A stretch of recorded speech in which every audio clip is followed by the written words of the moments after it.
What if the very things you hide from the world, your insecurities, your anger, your shame, were not signs of weakness, but the key to your personal transformation? What if everything you've been taught to suppress is actually the gateway to your greatest strength?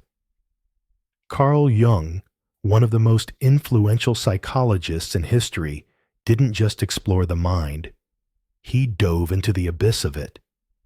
And in that darkness, he discovered something revolutionary: the shadow. Until you make the unconscious conscious, Jung warned, it will direct your life, and you will call it fate. These are not just poetic words. This is your wake-up call. The truth is, you cannot master your mind until you confront the parts of yourself you've tried to forget. And this isn't a path for the faint-hearted. It's a path for warriors, for those who are ready to look in the mirror and see their full reflection, not just the polished surface, but the cracks beneath it. Because once you master your shadow, you don't just become free, you become whole. The shadow is not some mystical fog or vague emotional concept. It is deeply psychological, painfully real, and universally human. It is everything within you that has been rejected, shamed, or repressed. It's the emotions you weren't allowed to feel as a child, the behaviors that were punished or ridiculed, the desires you were told were wrong. Over time, these pieces are buried in the unconscious. They don't disappear. They simply go underground, becoming the invisible architects of your life. The shadow isn't evil. It's wounded. It's misunderstood. And it longs to be integrated. Jung said, the shadow is a moral problem that challenges the whole ego personality, for no one can become conscious of the shadow without considerable moral effort. This is the work, not to conquer the shadow, but to know it, to make peace with it. Because when you push it away, it rules you from the dark. But when you bring it into the light, you reclaim your power. Think for a moment about your last emotional outburst. Maybe a fight with your partner, a road rage incident, or an irrational fear that hijacked your mind. Where did it come from? Why did it feel so automatic, so uncontrollable? That's the shadow at work. It lives in your subconscious patterns, your knee-jerk reactions, the stories you tell yourself about who you are. You might think you're angry because someone disrespected you. But dig deeper, and you might find a shadow part that feels worthless, or abandoned, or invisible. These hidden parts hijack your behavior when you least expect it. Jung called them autonomous complexes, psychic fragments that operate independently without your awareness. They're like ghosts from your past, haunting your present.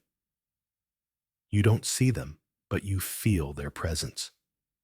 And if you don't deal with them consciously, they will manifest through self-sabotage, toxic relationships, addictions, and cycles that repeat endlessly. To face your shadow is to step into the archetype of the hero. Not the kind of hero who slays dragons out there in the world, but the kind who descends into the cave of their own psyche. This is the oldest story ever told. It appears in myths, scriptures, dreams, and fairy tales. The hero must confront the beast, wrestle the demon, and emerge transformed. In psychological terms, this means confronting your fear, your rage, your guilt, your selfishness, not to be consumed by them, but to understand them.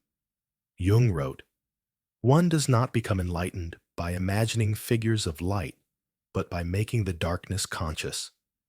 Enlightenment is not about positivity. It is about wholeness. And wholeness only comes when you stop pretending and start integrating. Your shadow is not your enemy. It is your forgotten teacher, your buried truth, your lost authenticity. So how do you begin this inner journey? How do you face what you've spent your entire life avoiding? The first step is awareness. Start by noticing what triggers you. What makes you angry, jealous, ashamed, or defensive? Those emotional reactions are like breadcrumbs that lead to your shadow. When someone irritates you, ask yourself, what am I seeing in them that I'm denying in myself? The second step is ownership. Shadow work requires radical honesty. You must take responsibility for your projections, the things you blame others for that actually live inside you. Instead of saying they're manipulative, ask, where do I manipulate? Instead of saying they're arrogant, ask, where do I feel superior or secretly inferior? The third step is reflection. Journaling is a powerful tool for this. Write about your fears, your desires, your mistakes, your resentments. Be brutally honest. No filters. This is not for the world to see. It's for your own liberation. And finally, integration. This means accepting your shadow with compassion. It means holding both light and dark within you, not choosing one over the other, but understanding that both are necessary. When you begin this work, something profound happens. The traits you hated in yourself become sources of strength. Your anger transforms into assertiveness. Your fear becomes intuition. Your insecurity becomes humility. Jung taught that the shadow contains not just what is negative, but also what is most vital. Buried within it are your instincts, your creativity, your passion, your ambition. By reclaiming your shadow, you reconnect with your life force. You become more grounded, more authentic, more alive. The goal isn't to be good. The goal is to be whole. And in that wholeness, you find real peace. Not the peace of avoidance, but the peace that comes from embracing every part of yourself. Spiritually, the integration of the shadow is alchemical. It is the process of turning base metals into gold, of transmuting pain into wisdom, wounds into insight. In myths, this is the descent into the underworld. In dreams, it's the encounter with the monster. In your life, it's the moment you stop running from your darkness and face it with open eyes.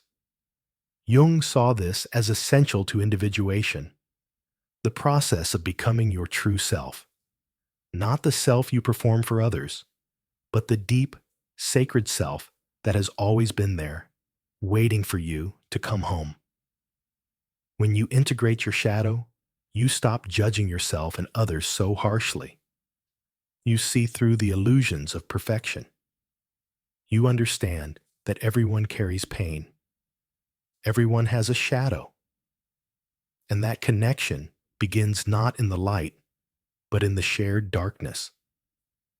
So how do you know you're integrating your shadow? You begin to feel less fragmented.